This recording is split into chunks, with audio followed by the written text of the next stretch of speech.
Tapi yang aneh, polisi tidak menemukan adanya bukti kalau ketiga anak mereka juga ikut meninggal dengan cara yang sama, guys. Karena dari hasil pemeriksaan, polisi tidak menemukan DNA ketiga anaknya di dalam tungku pembakaran. Hai semuanya, kembali lagi dengan saya. Hari ini saya akan menceritakan sebuah kasus yang dulu pernah saya angkat juga di channel yang lama, 1,5 tahun yang lalu. Tapi karena banyak dari kalian yang minta recreate cerita ini, dan saya tahu banyak dari kalian semua penonton dan subscriber baru, jadi kami putuskan untuk menceritakan kisah ini lagi. Kasus yang pernah menggemparkan Taiwan ini menceritakan tentang satu keluarga kaya raya yang masih hidup-hidup, dan kasus pembunuhan satu keluarga di Taiwan ini menginspirasi sepasang suami istri dari Taiwan juga untuk melakukan hal yang sama pada kelima anak mereka yang dilakukan pada tanggal yang sama seperti kasus yang akan saya ceritakan ini. Bahkan bukan cuma tanggalnya yang sama, motif pembunuhannya pun juga sama. Buat kalian yang sudah tahu cerita ini nggak apa-apa skip aja, dan buat kalian yang penasaran jangan kemana-mana karena hari ini kita akan membahas kasus pembunuhan satu keluarga kaya raya di Taiwan.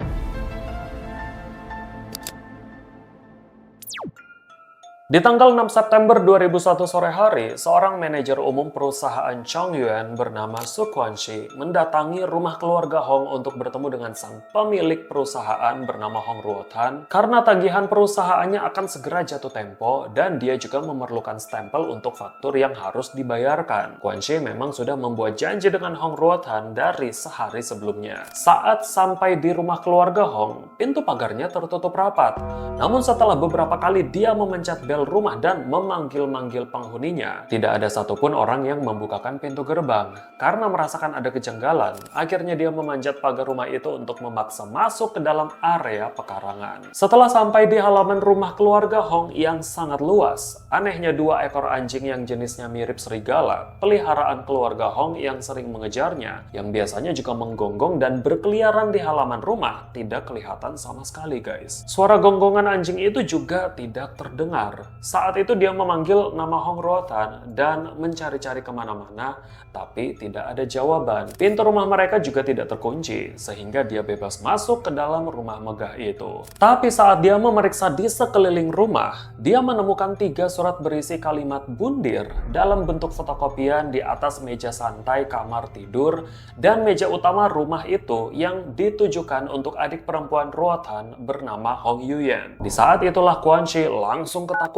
dan segera menelpon polisi karena dia cemas ada sesuatu yang mungkin terjadi pada keluarga bosnya. Saat polisi datang ke rumah keluarga Hong untuk melakukan pemeriksaan, mereka juga ikut mencari seisi penghuni rumah keluarga Hong, tapi mereka tidak menemukan siapa-siapa. Namun, saat mereka memeriksa pekarangan rumah, polisi menemukan beberapa benda mencurigakan. Ada insinerator atau tungku pembakaran baru yang panjangnya 2,4 meter, tinggi dan lebarnya masing-masing 1,7 meter, yang terletak di perkebunan kelapa yang masih termasuk halaman belakang rumah keluarga Hong. Dan juga sebuah mesin penggiling yang masih baru di sebelahnya. Kalau diperhatikan, keluarga normal mana yang membeli mesin-mesin itu dan ditaruh di pekarangan rumah yang mewah?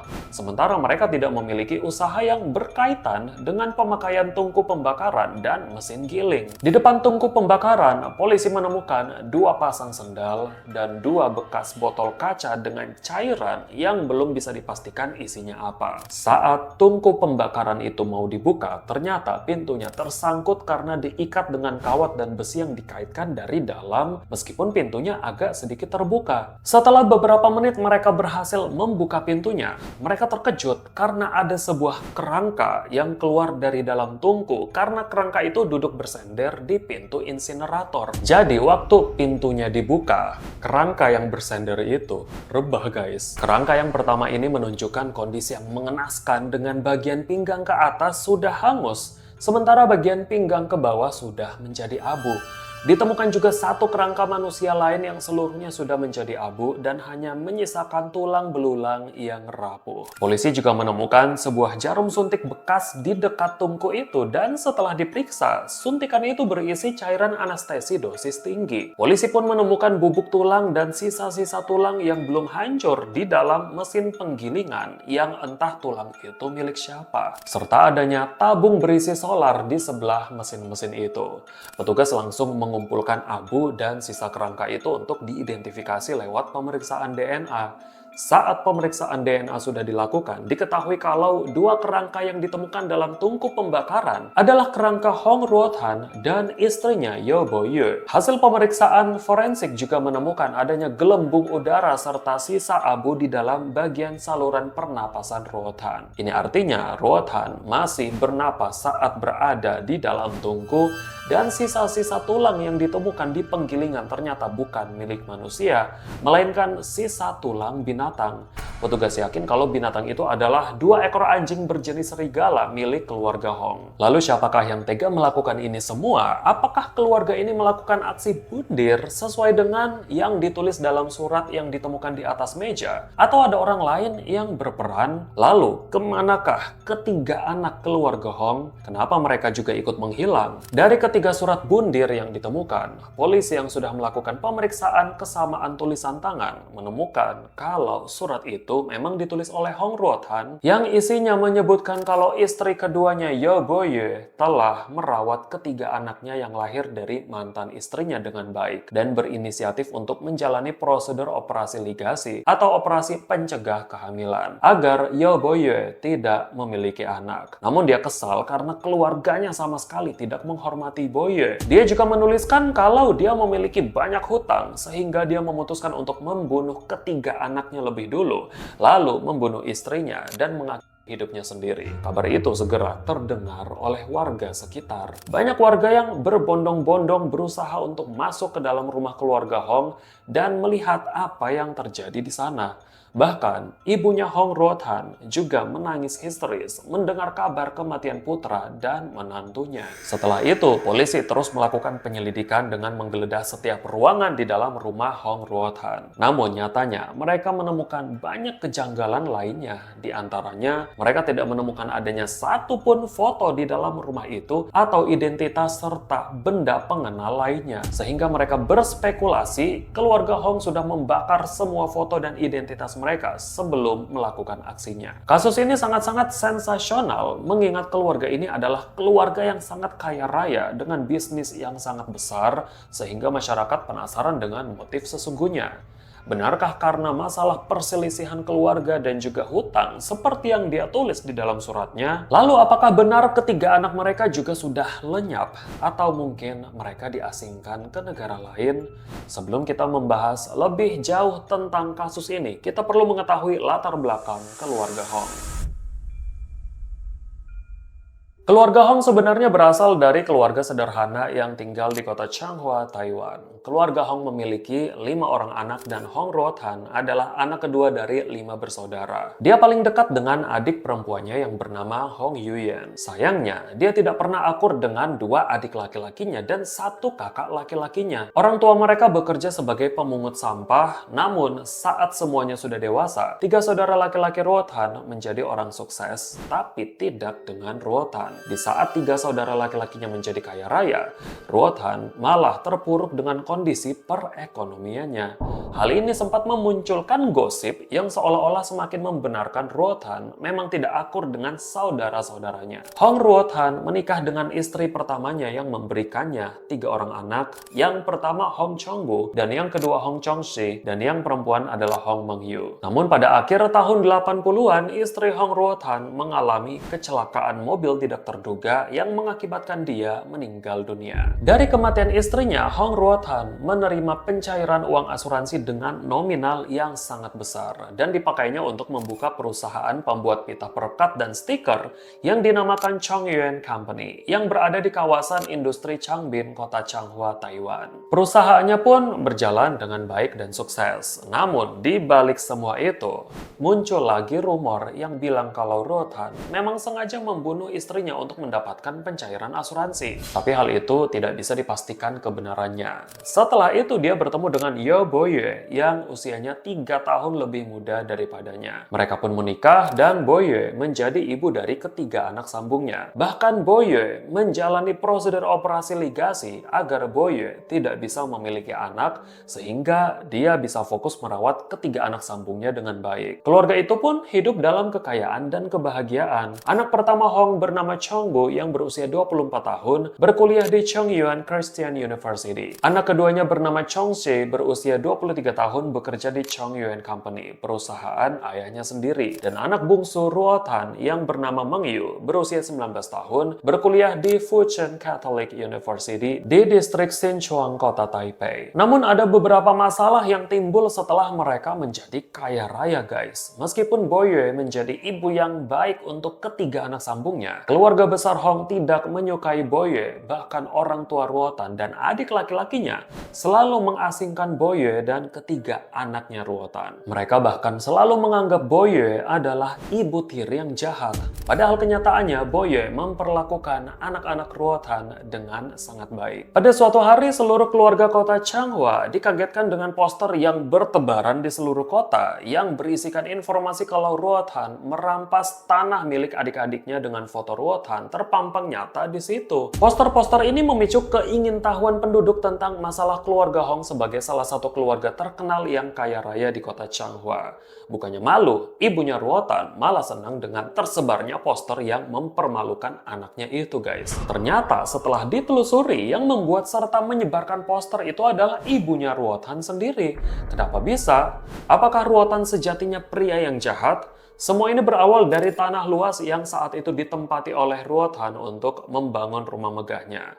Awalnya tanah itu adalah lahan pertanian kecil yang dimiliki oleh ayahnya Ruotan. Setelah ayahnya meninggal, tanah itu diwariskan untuk kelima anaknya. Tapi ternyata ayahnya juga meninggalkan hutang besar sejumlah 3 juta yuan atau sekitar 1,2 miliar rupiah. Dan tanah warisan mereka lah yang menjadi jaminannya. Sehingga 5 kakak beradik ini harus sama-sama membayar cicilan untuk melunasi hutang mendiang ayahnya.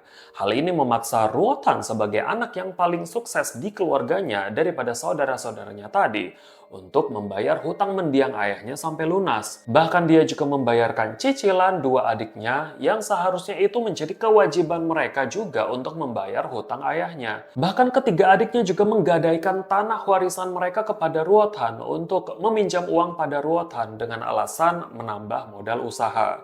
Tapi pada akhirnya adik-adiknya tidak mampu melunasi hutang-hutang mereka. Sehingga Ruotan mengambil tanah warisan bagian mereka yang berada tepat di sebelah tanahnya. Jadi Ruotan memiliki hak penuh atas seluruh tanah warisan itu kan. Sehingga dia membangun rumah besar di atas tanah seluas 9.000 meter persegi. Terus gimana nih luas tanahnya dan gedenya rumah Ruotan? Sebagai gambaran, ini adalah salah satu rumah orang kaya di sana dan ini adalah tanah Hong Ruotan yang dibangun rumah. Di belakangnya juga ada perkebunan kelapa dan lapangan basket pribadi. Ruotan membangun pagar tinggi yang mengelilingi rumahnya dan melepaskan 2 anjing berjenis serigala yang galak untuk berkeliling di sekitar pekarangan rumahnya. Rupanya ibunya Ruotan dan ketiga saudaranya tidak setuju guys kalau Ruotan membangun rumah di atas tanah yang sudah diakuisisi Ruotan karena mereka tidak bisa bayar hutang gadai tanah ke Ruotan. Lambat laun keluarga Hong mulai mengasingkan Ruotan dan menjauh dari sana, yang menyebabkan konflik keluarga berkepanjangan. Setelah Ruotan bermusuhan dengan keluarga besarnya, ibunya kembali menjadi pemungut sampah. 2 adik laki-lakinya jatuh bangkrut dan menjadi miskin kembali. Sementara Ruotan tinggal di rumah megahnya yang jauh dari rumah ibunya. Salah satu kerabat juga pernah menegur Ruotan untuk berdamai saja dengan keluarganya karena Ruotan dianggap tidak berbakti. Tapi Ruotan malah marah dan bilang, "Saya sudah melunasi pinjaman mereka dan 2 adik laki-laki saya masing-masing memiliki rumah. Jadi properti siapa sih yang saya rampok?" Di luar semua permasalahan keluarga Hong, Ruotan juga dikenal sebagai pria yang perfeksionis. Hal ini yang membuat keluarganya sempat membenci Ruotan karena diketahui kalau dia mengidap kecenderungan OCD. Saat membangun rumahnya, dia mendesain rumahnya dengan sangat hati-hati. Dia menggunakan bahan bangunan paling baik dan perusahaan konstruksi paling terkenal. Dia juga menanam setiap pohon dan bunga di halaman rumahnya dengan jarak dan bentuk yang sama persis, termasuk pohon kelapa yang berada di belakang rumahnya. Dia juga membuat ukiran batu dengan ukuran yang sama dan membersihkan rumahnya setiap beberapa jam sekali, sehingga tamu yang datang harus menunggu waktu-waktu tertentu dan setelah dia selesai membersihkan rumahnya, barulah tamu-tamu itu boleh datang guys.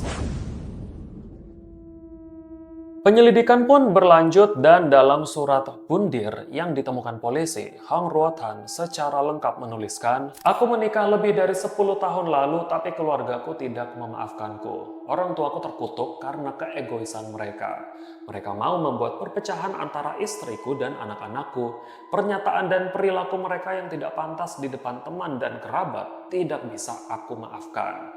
Dan pada akhirnya dia menuliskan, "Aku dan istriku telah meninggalkan dunia yang buruk ini bersama anak-anak kami. Ketiga anak-anak kami sudah menjadi seperti apa yang mereka inginkan. Aku hancurkan abunya dan kutaburkan ke laut. Jika kalian menghormatiku sebagai kakak, tolong haluskan abuku dan istriku lalu taburkan ke laut.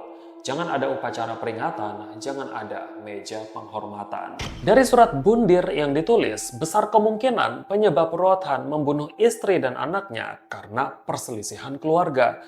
Tapi polisi tidak yakin akan hal itu. Apakah benar perselisihan keluarga menjadi penyebab utamanya?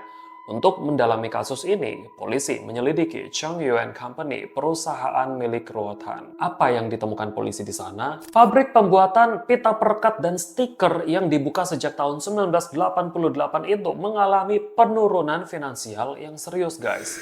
Sejak tahun 1984, sebelum dia mendirikan pabrik itu, ternyata Ruothan sudah meminjam uang dari bank dan perusahaan swasta dengan jumlah yang sangat besar untuk berinvestasi ke perusahaan yang akan didirikannya. Namun pada awal pembukaan pabrik, usahanya hampir bangkrut. Tapi hal itu membaik setelah dia menerima pencairan asuransi jiwa dari kematian istri pertamanya. Dia juga sempat meminjam uang pada teman-temannya. Hanya saja hal itu tidak bertahan lama karena semakin tahun perusahaannya semakin mengalami penurunan dengan biaya operasional yang sangat tinggi. Sehingga memasuki awal tahun 2000, perusahaannya hampir bangkrut, guys. Dari penelusuran polisi, 3 hari sebelum dia ditemukan meninggal, Ruothan masih bertemu dengan temannya yang meminjamkan uang padanya untuk melunasi sebagian utang-hutangnya. Bahkan dia bilang ke temannya itu untuk datang aja ke rumahnya dan mengambil apa aja yang bisa dijual di situ untuk melunasi hutangnya. Uang puluhan ribu dolar Taiwan yang ditabung Boye untuk biaya pendidikan ketiga anaknya juga sudah habis dikuras. Bahkan sehari sebelum dia meninggal, Su Kuan-shi, sang manajer umum perusahaan, menelpon untuk menandatangani pembayaran tagihan yang akan jatuh tempo. Dapat dilihat kalau Ruothan mengalami tekanan yang besar atas semua hutang-hutangnya. Meskipun begitu, orang-orang yang kenal dengan Ruothan bilang kalau dia selalu berusaha menjaga reputasinya dengan baik. Tapi sayangnya, Ruothan tidak bisa menghadapi situasi yang akan menghancurkan nama dan hidupnya karena hutang. Sehingga pembunuhan dan bundir menjadi jalan utama untuk keluar dari masalah itu. Tapi kenapa ketiga anak mereka harus dilibatkan juga? Dari catatan buku harian yang ditemukan polisi, Ruothan juga sempat menuliskan kalau dia tidak ingin ketiga anaknya dipandang rendah atas kejatuhan orang tuanya, sehingga dia merencanakan aksinya dengan matang. Dari hasil penyelidikan, polisi mendapatkan informasi kalau beberapa minggu sebelum penemuan mengerikan itu, Ruothan sudah memesan insinerator atau tungku pembakaran khusus dengan alasan untuk mengkremasi bangkai hewan peliharaannya. Setelah pesanan selesai, alat itu diantarkan ke rumahnya Ruothan dan diletakkan di belakang rumahnya. 10 hari sebelum penemuan itu, Ruothan juga meminta agar fungsi pembakarannya ditingkatkan secara maksimal agar bisa mencapai 2000 derajat Celcius. Dia juga memesan sebuah alat penggiling yang ditaruh di dekat tungku itu, dan karena sikapnya yang perfeksionis tadi, diduga dia juga sudah mengumpulkan semua tanda pengenal dan foto-foto keluarga yang terpajang di rumahnya, lalu dia membakar semuanya di tungku pembakaran itu, agar setelah mereka meninggal, bukan hanya jasad mereka yang lenyap, tapi dia mau seolah-olah dia, istri, dan ketiga anaknya tidak pernah dilahirkan ke dunia ini. Untung saja masih ada foto yang bisa diselamatkan yang beredar sampai saat ini karena masih disimpan dengan adik perempuannya yang dekat dengan Ruothan. Lalu bagaimanakah pembunuhan itu dilakukan? Diyakini bahwa setelah Ruothan memesan insinerator dan alat penggiling, dia mulai membakar semua foto-foto dan identitasnya di dalam tungku itu untuk memastikan kalau insinerator itu berfungsi dengan baik. Saat akan membakar benda yang lebih besar, dia menyuntikkan kedua anjing penjaga rumahnya dengan bius, lalu memasukkan anjing-anjingnya ke dalam insinerator dan masih. Setelah itu dia mengisi sisa tulang kedua anjingnya sampai halus. Di tanggal 4 September 2001, diyakini dia membunuh ketiga anaknya terlebih dahulu karena besar kemungkinan ketiga anaknya tidak akan setuju dengan rencana ayahnya. Karena polisi menemukan buku harian putri bungsu Ruot Han yang bertuliskan, "Kalau aku pulang malam, ayah ingin mati karena urusannya dengan nenek. Entah kapan urusannya dengan nenek akan berakhir, yang terpenting sekarang adalah membereskan urusannya dengan nenek. Aku sempat bicara dengan ibuku di siang hari. Aku benar-benar tidak menyangka ibuku pun ingin mati. Ayah pernah bertanya padaku, apakah kalau dia mati aku mau ikut dengannya?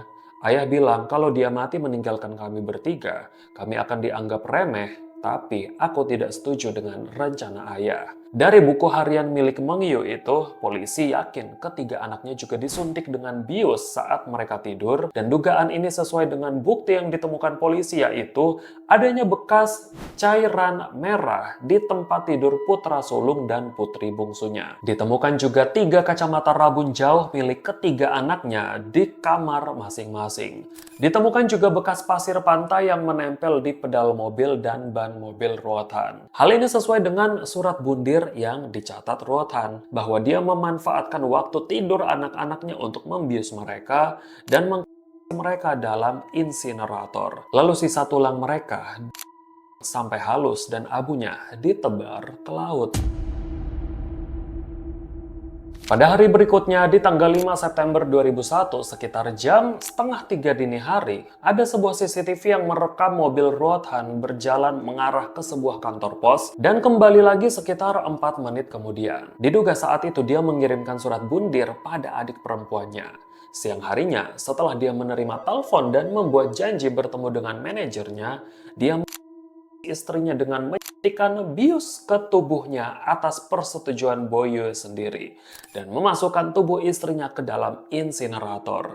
Sebelum apinya dinyalakan, dia juga menyuntikkan bius ke tubuhnya dan ikut masuk ke dalam insinerator lalu mengunci dirinya sendiri dengan kawat dan besi yang dikaitkan dari dalam, guys. Tapi sayangnya obat bius biasanya bekerja dalam beberapa menit sebelum dia bisa terbius. Sementara api dalam tungku itu otomatis menyala saat dia masuk, sehingga tungku itu langsung membakar dirinya yang masih sadar. Itu sebabnya ditemukan abu dan gelembung udara di dalam bagian saluran pernapasannya. Tetangga juga sempat melihat adanya asap hitam yang terbang dari arah rumah keluarga Ruot Han. Tapi yang aneh, polisi tidak menemukan adanya bukti langsung kalau ketiga anak mereka juga ikut meninggal dengan cara yang sama. Karena dari hasil pemeriksaan, polisi tidak menemukan DNA ketiga anaknya di dalam tungku pembakaran. Memang DNA mereka kemungkinan besar tidak bisa ditemukan karena ikut habis terbakar di dalam tungku. Tapi kalau sisa tulang anaknya juga ikut ke dalam mesin penggilingan, kenapa polisi hanya bisa menemukan sisa tulang rapuh 2 anjing peliharaannya aja, sementara sisa tulang ketiga anaknya dalam mesin penggiling itu tidak bisa ditemukan sama sekali. Hal ini memunculkan spekulasi bahwa ketiga anaknya Ruot Han sebenarnya masih hidup, guys, sehingga polisi memasukkan nama mereka ke dalam daftar orang hilang. Ruot Han mungkin sengaja membiarkan ketiga anaknya hidup dengan mengirim mereka diam-diam ke luar negeri dan mengganti identitas mereka dengan yang baru. Tapi petugas tiba-tiba kayak jadi skeptis gitu. Karena dengan kondisi ekonomi Ruot Han yang bangkrut, tidak mungkin dia bisa membiayai ketiga anaknya untuk bepergian ke luar negeri atau membayar orang untuk menyeludupkan anak-anak mereka ke tempat lain. Karena polisi juga tidak menemukan adanya catatan imigrasi dan tidak juga ditemukan adanya penumpang kapal atau pesawat atas nama ketiga anaknya Ruot Han. Pencarian bertahun-tahun tetap dilakukan, hingga akhirnya di tahun 2007, ketiga anak Ruot Han resmi dinyatakan meninggal dunia.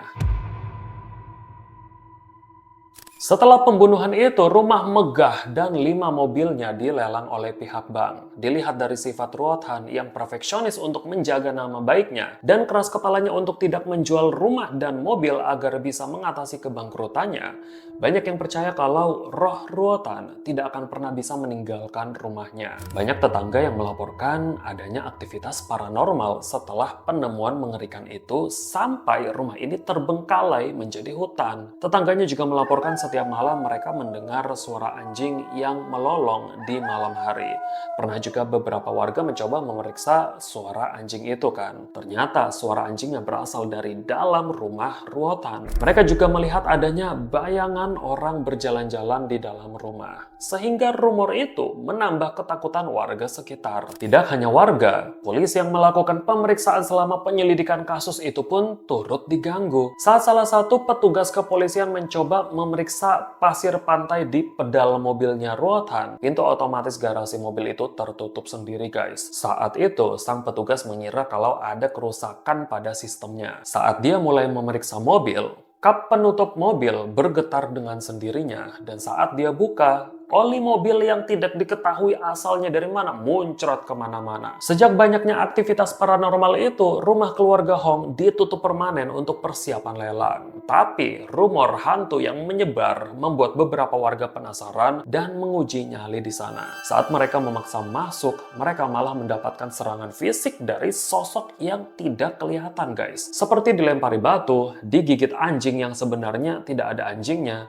sampai beberapa orang mengalami patah kaki waktu berusaha kabur dari sana. Sehingga dalam beberapa tahun, tidak ada yang berani mengikuti lelang untuk membeli rumah itu. Tapi apakah benar arwah Ruotan masih bergentayangan di rumah ini? Butuh waktu lama hingga akhirnya seseorang membocorkan rahasia kalau beberapa orang yang patah kaki setelah kabur dari rumah Ruotan cuma cerita bohong. Salah satu adik laki-laki Ruotan yang tidak akur dengannya sengaja menyebarkan rumor itu agar rumah kakaknya tidak dibeli orang. Meskipun begitu, pengalaman supranatural yang dirasakan warga sekitar dan polisi yang menyelidiki saat itu memang benar-benar terjadi. Pada tahun 2006 atau 5 tahun setelah kejadian pembunuhan mengerikan itu, rumah Hong Ruotan dibeli oleh pensiunan dokter terkenal yang bernama Lee Se-chi. Dia membeli rumah itu seharga 11 juta dolar Taiwan atau sekitar 3,1 miliar rupiah dan menginvestasikan sejumlah uang untuk membangun fasilitas rekreasi di pekarangan rumah Ruotan yang sangat luas itu. Lee Se-chi membuat tempat itu menjadi wahana rumah hantu dan membiarkan seluruh perabotan serta insinerator dan alat penggiling berada di posisi awalnya. Pengunjung yang datang ke sana dibiarkan untuk menikmati sensasi angkernya rumah megah bekas pembunuhan itu. Bahkan beberapa orang juga sempat menguji nyali malam-malam dengan duduk di dalam insinerator tempat Ruotan dan istrinya tewas. Pada tahun 2008, bank yang meminjamkan uang pada Ruotan secara resmi merilis informasi kalau Ruotan berhutang sebesar 200 juta dolar Taiwan atau sekitar 70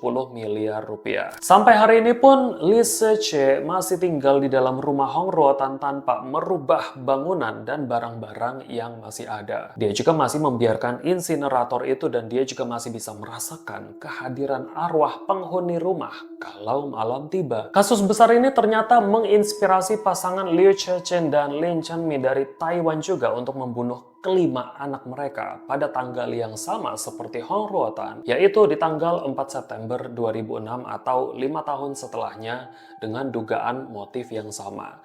Bahkan mereka juga melakukan aksi bundir setelah membunuh kelima anak mereka guys. Kasus yang ini juga nggak kalah mengerikan dari kasusnya Hong Ruotan. Kalau kalian mau dengar ceritanya, kalian bisa tulis di kolom komentar. Bagaimana menurut kalian tentang kasus Hong Ruotan ini? Apakah kalian yakin kalau kematian keluarga Hong Ruotan dipicu masalah perselisihan keluarga dan hutang piutang? Atau kalian berpikir mungkin adik-adiknya yang membunuh Ruotan karena perselisihan keluarga dan iri kalau dia tinggal di rumah megah?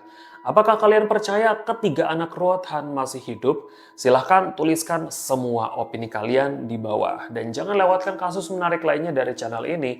Dan saya tunggu kalian di video menarik selanjutnya. Sampai jumpa!